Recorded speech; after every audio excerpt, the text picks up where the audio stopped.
What's happening? It's Frigaboom, and this is gonna be one of my crazy ass videos. What are we looking at here? We're looking at sketches, man. These are some sketches from my sketchbook. I do a lot of this stuff when I'm on the phone. Here's what some of them look like, inked up, just messing around with different markers and pens.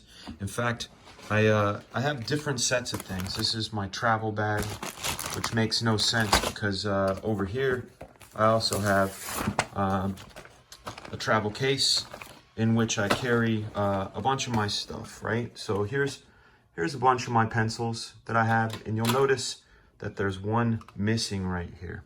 And that's what this video is about. In fact, it's about that pencil. That's what it's about.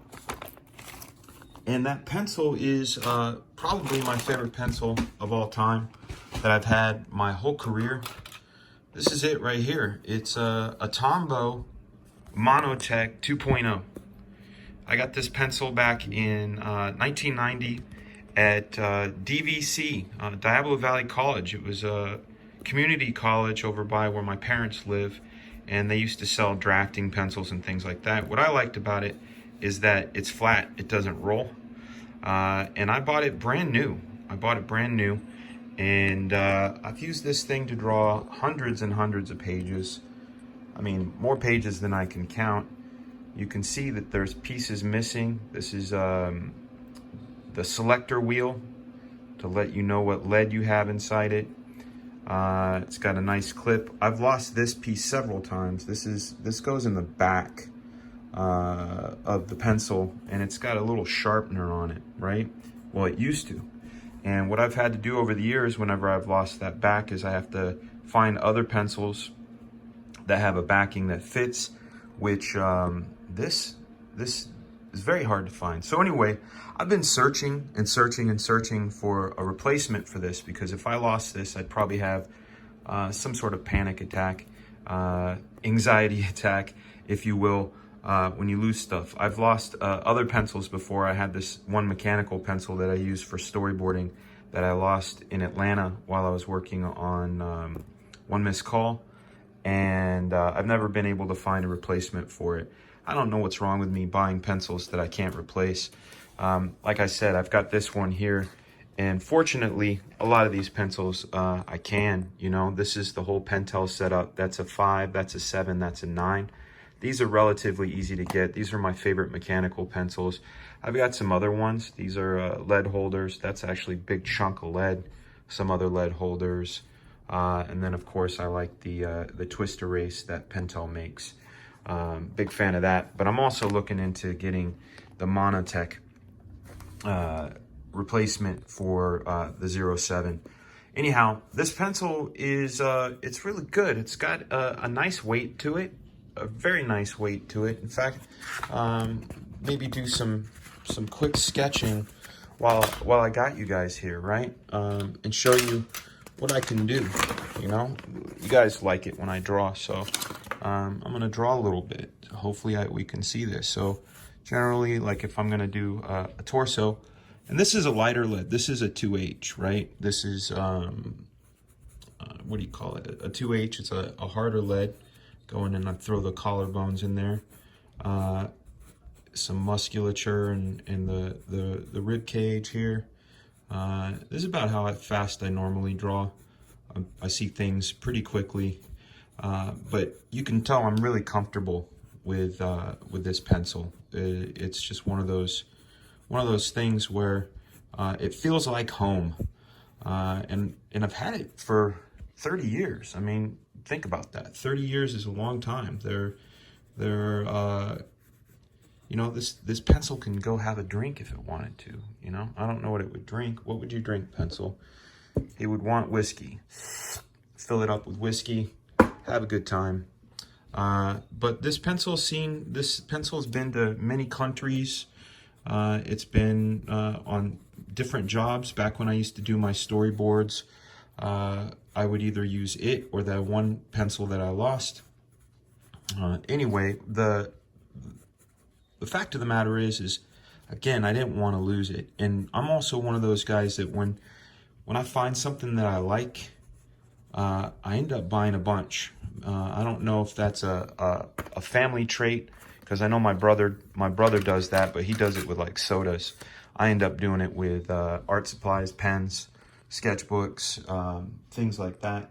I also, when I get into stuff, I go a little bit crazy. You know, like for example, I've been collecting these interview magazines that I've been pretty nuts about. We'll end up doing a segment on that, but so here we go. So here's the rough version of this torso or whatever. So anyway, after searching and searching and searching, I couldn't find this pencil. I figured I'd give up, but while I was on eBay, I figured I'd give it a look, and lo and behold, I found one. The packaging was super brittle.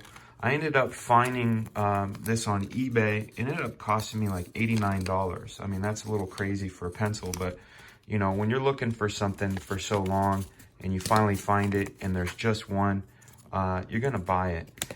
Now, you're gonna see the difference here between these. And when I say difference, there is none as far as what they look like when I bought it. When I bought this pencil, it looked exactly like this. You can see that it's got a bit of a matte finish. The jet black on the handle. You can see the lettering, the lead selector, even the back pieces here.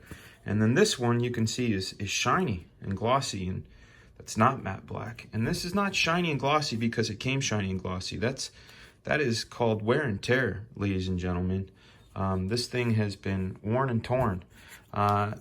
Let's check this one out as far as performance. This one I think came standard with the HB lead, as most pencils do when you buy them. They usually come with like a HB style lead. You end up having to go and buy 2.0 leads in different varieties, flavors. I don't know what you would call that. But like I said, I usually use 2H, but with something like this, I would usually go directly to inks from here.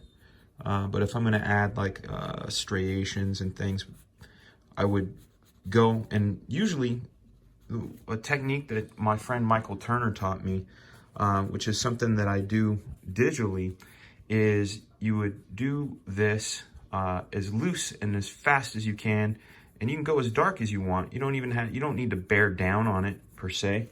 You know, and then the next thing you do, I'm moving back here so I can grab this. Oh, it's not even here. One of my kids must have grabbed it. Oh, that's lovely. You take a kneaded eraser to this, and the kneaded eraser will pull up the different bits of pencil.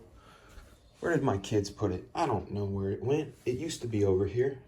It's not now. You take the kneaded eraser and you pull it up, and it makes it very light and faint. And when it's light and faint, you go back in and you take some more pencil to it, and you do build up is what you do with it. So like for example, I would take, oh, here's the kneaded eraser right here. Here we go. I would take this and you basically pat it out like that. You don't really erase too much. You tap and you pat it, so you get a bit. You can still see what was down under there, but then you use the pencil to tighten it up. You can go in there and you add tighter, more definite lines when you come in there like that. So anyway, I guess the best answer for what's the greatest pencil of all time, it's the pencil that's closest to you. It's the one that you can get in your hand and start drawing with. That to me is the answer to the greatest pencil of all time. That said, the heart wants what the heart wants. That's it for you guys. I've been your host, Frega-Boom. Take it easy. Frega! Do you like awesome comics? Do you like 90s style detail? Well, check out Black Flag, Pineapple Perception, only available on Indiegogo. That's right, 90s action to the max. with all kinds of awesome perks. You can get the comic, you can get combos of comics, ash cans, and also great add-ons like shirts, hats, shot glasses, coins. Check out Black Flag, only from Indiegogo.